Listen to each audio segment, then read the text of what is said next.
Саламатсыздар көрермендер. Бүгін бізде Camry 30 автокөлігі. Автокөліктің келу себебі автокөліктің дауыс белгісі істемейді. Ең алдымен біз қалай тексереміз? Бірінші автокөліктің зажиганиясын ашамыз және басып көреміз. Сигналды басып жатырық. Бізде релен дауысы естіліп тұр. Яғни бізде руль жақта бәрі аман, лента аман деген сөз. Енді негізі мұндай жағдайда автокөліктің предохранитель тексерудің керек жоқ. Бірақ біз тексеріп көреміз, қайсы екенін білу үшін. Бізде реле хорн деп жазылады, сигналдікі. Бірінші, екінші реле. Яғни бізде мынау реле. Ал предохранитель болса, бізде тағы осы атпен хорн деп жазылады. Хорн деп жазылып тұр 10 ампер. Яғни соны бірінші тексеріп көреміз.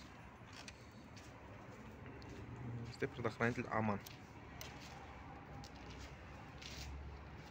Предохранительден проблема жоқ. Енді бізде реле істесе, предохранитель аман болса, енді біз келесі автокөліктің сигналдарына барып көреміз. Сигналын тексереміз. Яғни бірінші біз массасын тексереміз. Бұл одноконтактный сигнал болып есептеледі, және бірақ контакт. Екіншісі бізде корпустан алады. Яғни бізде сигналдың корпусында теріс бар, теріс тоқ бар. Яғни енді 10 тоғын тексереміз. 10 тоғы бізде реледен келеді. Фишканы ашамыз.